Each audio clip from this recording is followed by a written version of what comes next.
coinvolti per la nostra vita. Leggiamo la parabola, Matteo, capitolo 25, dal verso 14. È sempre Gesù che parlando ai suoi discepoli degli ultimi tempi, dopo aver raccontato la parabola delle 10 vergini, continua e dice: «Poiché avverrà come a un uomo il quale, partendo per un viaggio, chiamò i suoi servi e affidò loro i suoi beni. A uno diede 5 talenti, a un altro 2 e a un altro 1, a ciascuno secondo la sua capacità, e partì. Subito colui che aveva ricevuto i 5 talenti andò a farli fruttare, ne guadagnò altri 5. Allo stesso modo quello dei 2 talenti ne guadagnò altri 2. Ma colui che ne aveva ricevuto 1 andò a fare una buca in terra e vi nascose il denaro del suo padrone. Dopo molto tempo il padrone di quei servi ritornò a fare i conti con loro. Colui che aveva ricevuto i 5 talenti venne e presentò altri 5 talenti, dicendo: «Signore, tu mi affidasti 5 talenti, ecco, ne ho guadagnati altri 5. Il suo padrone gli disse: «Va bene, servo buono e fedele. Sei stato fedele in poca cosa, ti costituirò sopra molte cose. Entra nella gioia del tuo Signore». Poi si presentò anche quello dei 2 talenti e disse: «Signore, tu mi affidasti 2 talenti, ecco, ne ho guadagnati altri 2. Il suo padrone gli disse: «Va bene, servo buono e fedele, sei stato fedele in poca cosa, ti costituirò sopra molte cose. Entra nella gioia del tuo Signore». Poi si avvicinò anche quello che aveva ricevuto 1 talento solo e disse: «Signore, io sapevo che sei un uomo duro, che mieti dove non hai seminato e raccogli dove non hai sparso. Ho avuto paura e sono andato a nascondere il tuo talento sottoterra. Eccoti il tuo». Il suo padrone gli rispose: «Servo malvagio e fannullone. Tu sapevi che io mieto dove non ho seminato e raccolgo dove non ho sparso. Dovevi dunque portare il mio denaro dai banchieri. Al mio ritorno avrei ritirato il mio con l'interesse. Toglieteli dunque il talento e datelo a colui che ha i 10 talenti, poiché a chiunque ha sarà dato ed egli sovrabbonderà, ma a chi non ha sarà tolto anche quello che ha. E quel servo inutile gettatelo nelle tenebre di fuori. Lì sarà il pianto e lo stridor dei denti». Signore, tu parli con molta chiarezza degli ultimi tempi, con molta chiarezza del tuo ritorno, con molta chiarezza dei tuoi figliuoli. E questa mattina siamo davanti a questa parabola, chiedendoti con umiltà, Signore, di parlare al nostro cuore, di disporre i nostri sentimenti, Signore. Vogliamo accettare la tua parola, Signore, e vogliamo fare la tua volontà.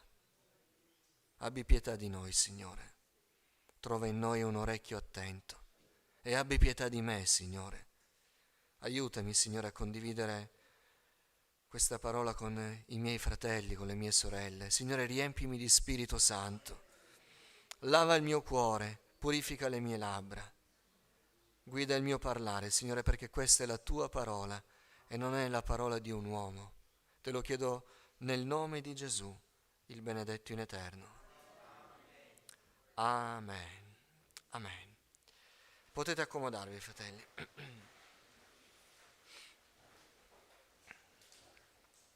Il Signore parlò chiaramente la parabola delle 10 vergini, il paragone con Noè, il tempo di Noè.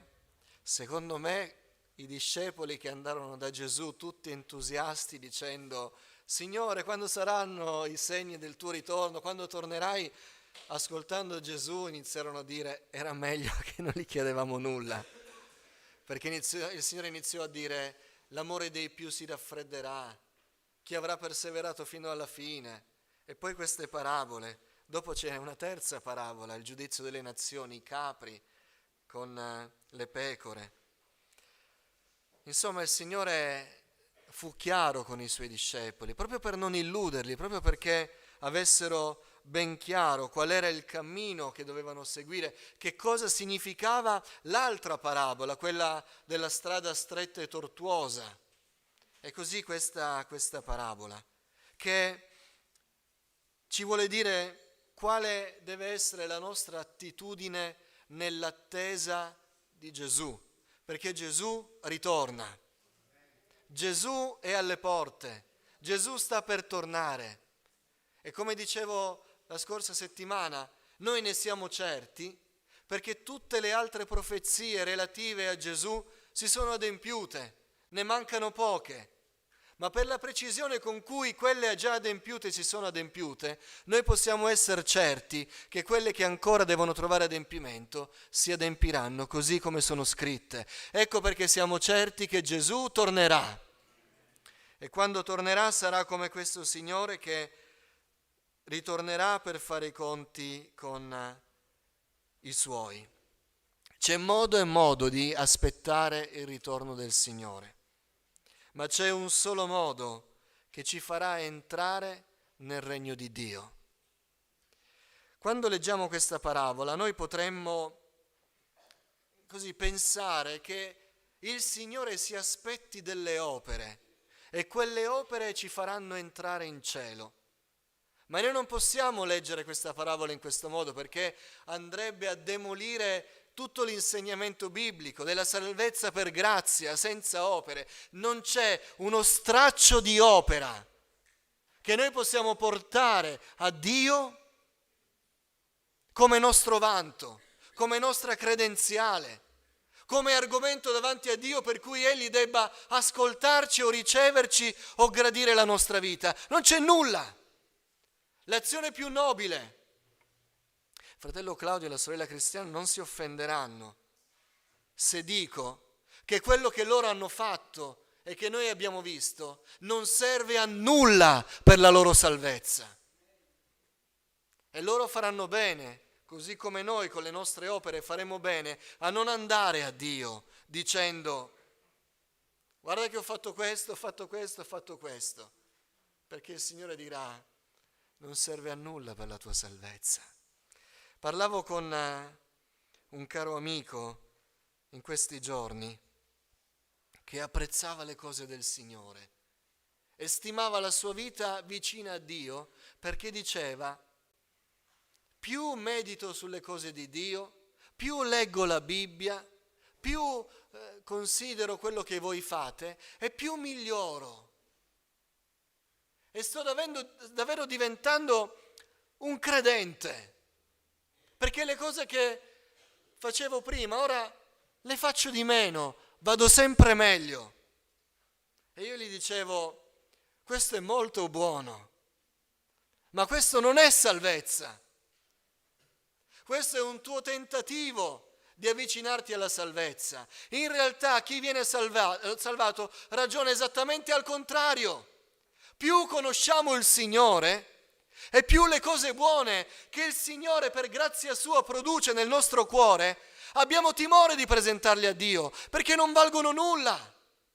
Più ci avviciniamo a Dio, più le cose che stimiamo buone, ci curiamo di non presentarle a Lui. Paolo, ve lo ricordate?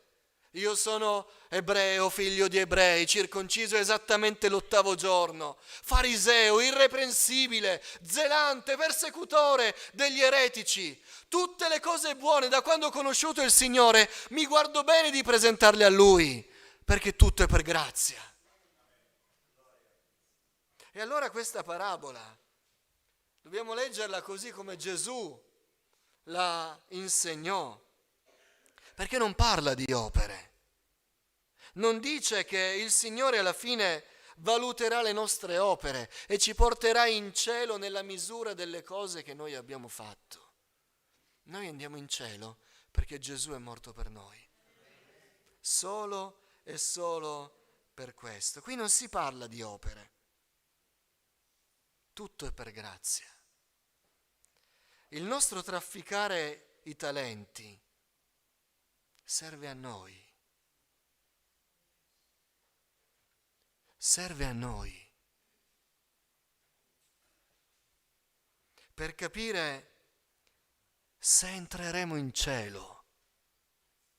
Perché questo dice la parabola. Il nostro essere coinvolti nell'opera del nostro Signore, il nostro trafficare le cose che Lui ci ha affidato, serve a noi adesso per capire se entreremo in cielo oppure no. Perché colui che non trafficò il talento non poté andare dal Signore dicendo: io non ho fatto nulla perché so, Signore, ho letto la teologia, che saremo salvati per grazia, quindi tutto quello che io farò non sarebbe servito a nulla, allora ho interrato il talento perché tanto è tutto per grazia. No, quello del talento sotterrato non entrò in cielo. Il trafficare i talenti serve a noi per capire se apparteniamo a Gesù. Chiariamo subito due cose riguardo a questa parabola. Molti la leggono, soprattutto chi è artista, chi ha qualche capacità, e dice: la parola di Dio dice che i nostri talenti personali li dobbiamo mettere al servizio del Signore. Può essere un buon argomento, ma non è quello che dice la parabola. In realtà i talenti come li intendiamo noi nell'epoca moderna, nel mondo occidentale, arrivano da questa parabola, dove si dice che c'è qualcosa di prezioso e qualcuno ha detto: allora il talento è questa capacità che io ho di scrivere, di suonare. È il talento di cui parla la parabola? Nulla di tutto questo.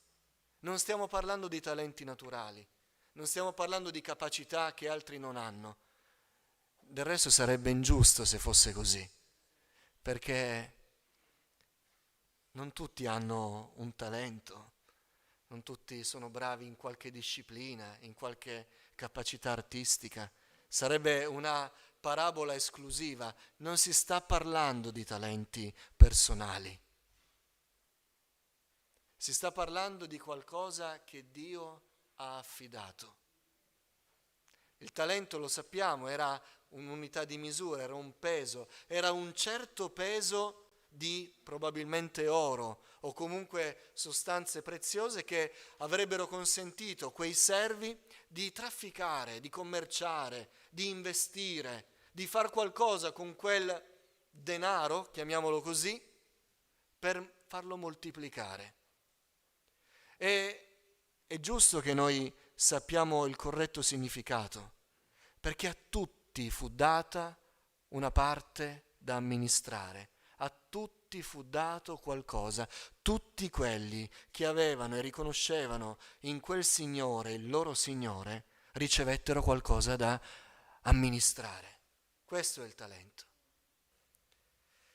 E poi dice la parabola: a uno 5, a un altro 2, a un altro 1, ciascuno secondo la sua capacità. La parola capacità noi la troviamo in Atti 1:8. Voi riceverete capacità, dunamis, che è tradotto in Atti potenza, ma significa capacità, abilità di poter fare. E allora, mentre leggevo, la domanda me la sono fatta. Uno potrebbe dire: ma c'è chi ha capacità per 5, c'è chi ha capacità per 2, c'è chi ha capacità per 1, e magari quello di 1 e quello di 2 desidererebbero avere la capacità per 5. Abbiamo Atti 1:8, desideri capacità, desideri potenza, chiedila a Dio e voi riceverete capacità. E tu potrai avere capacità per 3 talenti, per 4 talenti, per 5 talenti, perché Dio dà a quelli che chiedono per servirlo. Amen. E noi vogliamo avere potenza, vogliamo avere capacità. Allora il Signore ci dà questi talenti perché noi possiamo sapere innanzitutto qual è l'amore che noi abbiamo per Dio. Il pensiero di piacere al loro Signore spinse i primi due a lavorare attivamente. Avevano il denaro non loro proprio, ma del loro Signore. E lo amavano a tal punto che è scritto nella parabola, subito si diedero da fare. Il loro desiderio di piacere al loro Signore li spinse subito a darsi da fare. Non c'era tempo da perdere, dovevano preparare qualcosa che investito sviluppasse i beni del loro Signore. E lo amavano, volevano piacere a Lui. Ecco perché si diedero da fare. E si diedero da fare, perché dico per amore? Perché quel Signore non era lì. Non li controllava tutte le sere dicendo cosa hai fatto oggi, quanta pausa ti sei preso, sei stato un po' lento. Non era lì il Signore, era andato lontano, molto lontano. Erano senza controllo, nessuno avrebbe detto loro nulla del loro lavoro. Se avessero voluto prendersi un giorno di pausa, un po' di vacanza, lavorare tranquilli, avrebbero potuto farlo. Il Signore non c'era, ma lo amavano. Lo amavano al tal punto che volevano investire tutte le loro forze, tutto il loro tempo per trafficare il talento che il Signore aveva dato loro. E allora ciò che il Signore ci ha dato e il nostro coinvolgimento nel trafficarlo fa sapere a noi quanto amiamo Dio. Perché questo? Perché noi abbiamo il terzo personaggio, quello del solo talento, che non amava il Signore, il suo Signore. Era disinteressato, non gli interessava nulla del suo Signore. Quello che lo faceva preoccupare è che aveva in mano qualcosa che pesava, qualcosa che non era suo, qualcosa che era di un altro, che per lui era un estraneo. La sua preoccupazione era il più presto possibile, alla prima occasione possibile, di ridarglielo, perché a lui gli interessava soltanto della propria vita.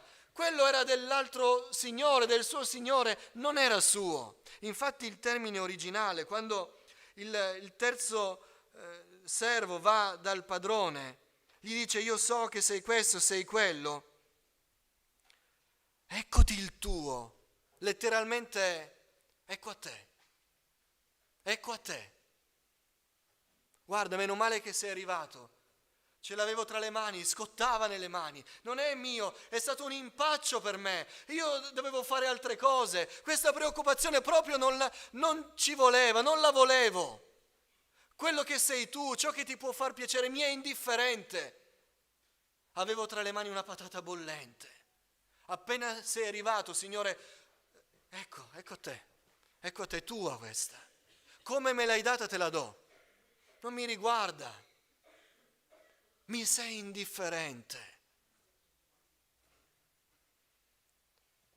Questi talenti ci aiutano a capire l'amore che abbiamo per Dio. Il pensiero di avere qualcosa che Dio ci ha dato deve far vibrare il nostro cuore. Questi talenti ci fanno sapere anche la conoscenza che abbiamo di Dio. I primi due servi conoscevano un padrone gioioso, conoscevano un padrone che premia, conoscevano un padrone che era pronto a non discriminare tra quello dei 5 e quello dei 2. Conoscevano un Signore che promette e mantiene, un Signore che dona generosamente. Conoscevano un Signore che anche se non era presente con loro mentre lavoravano, loro avevano già la prospettiva che si sarebbe compiaciuto del lavoro fatto. Conoscevano un Signore largo nel dare. Infatti, se notate nella parabola, i due servi, quando riportano il dovuto con quello che avevano guadagnato in più, Non dissero come il terzo, tieni tutto, ma dissero, mi hai dato 5 talenti, mi hai messo nelle mani 5 talenti, ora ho nelle mani 10 talenti, ne ho guadagnati 5. Il secondo disse, mi hai affidato 2 talenti, ne ho guadagnati altri 2. Non dissero come il terzo, tieniti i tuoi 10 talenti, tieniti i 4 talenti, tieni i 2 e con gli altri 2 faccio altro. Non restituirono nulla, non parlarono di un Signore che era lì attento, ora ridammi quello che ti ho dato. Ora ti ho dato ma sono tornato in fretta perché avevo bisogno di riavere quello che speravo fosse moltiplicato. Non dissero nulla di tutto questo, dissero soltanto quello che avevano fatto per amor suo. Mi hai dato 5 talenti, ne ho guadagnati altri 5. Ora li vuoi, tienili, li vuoi lasciare nelle mie mani? Rimangono qui, io ti amo. Ti conosco come un Dio generoso, ti conosco come un Dio che mantiene le promesse. Conoscevano quel Signore.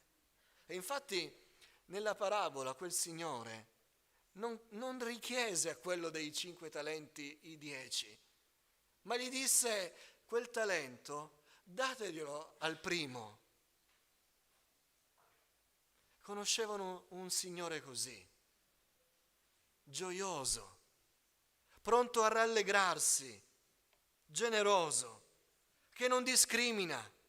Le stesse identiche parole, esatte, perfette, usate per il primo dei 5 talenti, furono usate per quello dei 2 talenti. Ma lui 2, le stesse parole. Loro conoscevano un Signore che non discriminava, lo conoscevano. Mentre il terzo conosceva un Signore duro, crudele, conosceva un Signore sfruttatore che rende pesante il giogo della sua signoria. Conosceva quel Signore, in realtà però non era quel Signore. Lui aveva quell'idea, ma non era il Signore che gli aveva affidato qualcosa di prezioso. E non è il Dio che ci ha salvati, un Dio che ci addossa cose pesanti da fare, che ci mette una preoccupazione di giudizio. Non è questo il Dio. Quando il Signore tornerà, ci vuole incontrare per mostrarci, permettetemelo, il suo sorriso, la sua gioia, per premiarci. Servo buono e fedele, entra nella mia gioia. Ma il terzo non lo conosceva così, conosceva un Dio che ti segue, che scruta. Tu sei duro, mieti, che sfrutta le risorse. Aveva preso la vita di questo terzo servo e gli aveva tolto la libertà. E anche se era lontano, gli aveva messo un'apprensione addosso, una vita castigata, una vita incatenata, una vita seguita nella tristezza, nel dolore. Non era quello il Signore reale, era una sua idea. E infatti quel Signore disse: ma se davvero è questa la tua idea, tu avresti dovuto agire secondo la tua idea, ma evidentemente non mi conosci affatto. E allora il nostro trafficare i talenti o non trafficarli fa sapere a noi se conosciamo davvero il Signore. Perché non è così a volte, fratelli. Quando il fervore viene meno, non pensiamo forse delle cose di Dio, della volontà di Dio, che il Signore a volte ci chiede troppo, pretende troppo, che abbiamo diritto a un po' di quiete. Ma è davvero così il Signore? È uno che chiede o è uno che dà?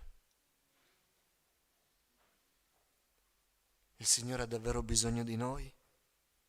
E ne ha così tanto bisogno che ci spreme, a volte abbiamo l'esigenza di dire: Signore, dammi tregua. Ha bisogno di noi, Signore? O è un Dio gioioso che vuole condividere la sua gioia con noi, che vuole arricchirci delle cose che noi non abbiamo ma Lui ha. Il nostro trafficare i talenti fa sapere a noi se conosciamo davvero il vero Dio, il Dio di grazia, il Dio di misericordia, il Dio largo nel dare, colui che non ha risparmiato il suo unico figlio e con lui ci dà tutte le altre cose. Trafficare i talenti ci fa sapere se conosciamo Dio. Infine, trafficare i talenti ci fa sapere qual è la speranza che noi abbiamo in Dio. I primi due speravano nel premio, speravano in un complimento di chi loro amavano. A noi non fa piacere ricevere complimenti dalle persone che amiamo, da quelli che stimiamo, che sono importanti per noi. Un complimento fa sempre piacere, certo, ma quando è qualcuno che è importante per noi, che ci fa quel complimento, ha tutto un altro valore. I primi due speravano in Dio, speravano nel Signore. Rimango aderente alla parabola. Come noi speriamo in Dio.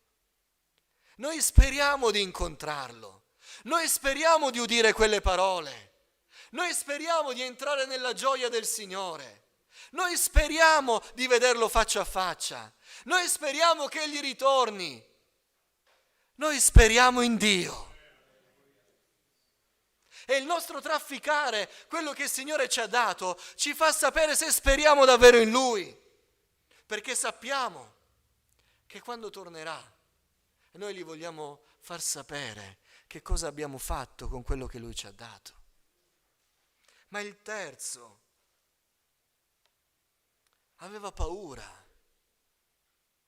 Non sperava affatto nel suo Signore, ma aveva paura del suo Signore. Semmai sperava che quel Signore si imbattesse nei briganti sulla strada del ritorno, avesse un incidente e non tornasse più. La speranza era quella, che non tornasse più. Anziché sperare, tremava. Anziché sperare in una parola di premio e di ricompensa, temeva il giudizio. Tu sei un uomo duro, che raccogli quello che non hai sparso. Io ho avuto paura. Trafficare i talenti ci fa sapere se speriamo in Dio o se non speriamo in Lui, ma temiamo il suo giudizio. Perché dico allora coinvolti per la nostra vita? Perché quando serviamo il Signore, perché servire il Signore non è un'alternativa, non è una delle tante possibilità della vita cristiana. Se siamo coinvolti è perché lo amiamo, è perché lo conosciamo ed è perché speriamo in Lui. Se servo il Signore adesso, se ho speso la mia vita a servire il Signore, è perché lo amo, è perché lo conosco veramente per quello che Egli è perché spero in Lui. Io traffico i talenti che mi ha dato perché lo amo, perché spero e perché lo conosco. L'ho ripetuto 3 volte, perché vale esattamente al contrario. Se io non faccio niente per Lui, se io mi curo della mia vita, sì, qualcosa mi ha dato, ma è più una preoccupazione che una gioia. Sì, ce l'ho interrata. E lì nessuno mi può dire che derubo. Appena torna gli ridò. Nessuno può dire che è di meno. È lo stesso. Se io non traffico i talenti, se io vivo per la mia vita, è perché non lo amo. Non lo conosco. E non spero in Lui.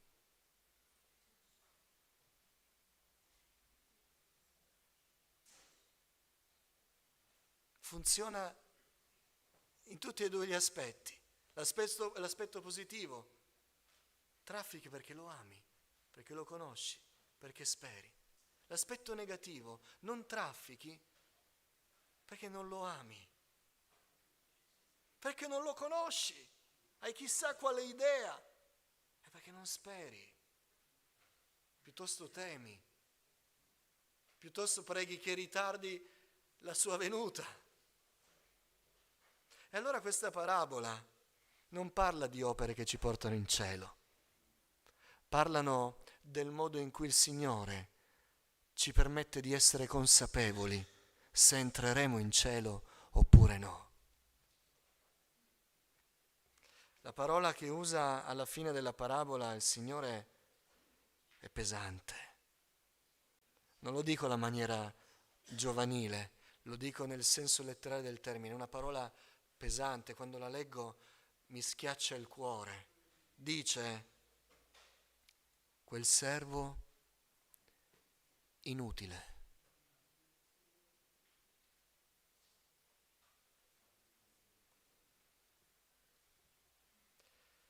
Ma noi amiamo il Signore,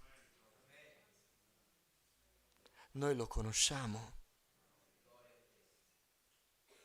e speriamo in Lui, di vederlo faccia a faccia. Gesù ritorna. Fratelli, è una bella notizia o una triste notizia? Gesù sta tornando e io non vedo l'ora di fargli sapere che quello che mi ha dato sta fruttando. Gesù sta tornando e io non vedo l'ora che ritorni perché so chi è. Lo vedrò a me favorevole, diceva Giobbe. Lo vedrò pronto a dire: entra nella mia gioia. E lo farà, perché vedrà che quello che mi ha dato non è stato messo nelle mie mani in modo inutile. E io spero nella sua parola, spero nel suo invito, spero che Egli mi dia il premio, spero in Lui. Gesù ritorna e io voglio vederlo così come Egli è. Ci alziamo in piedi.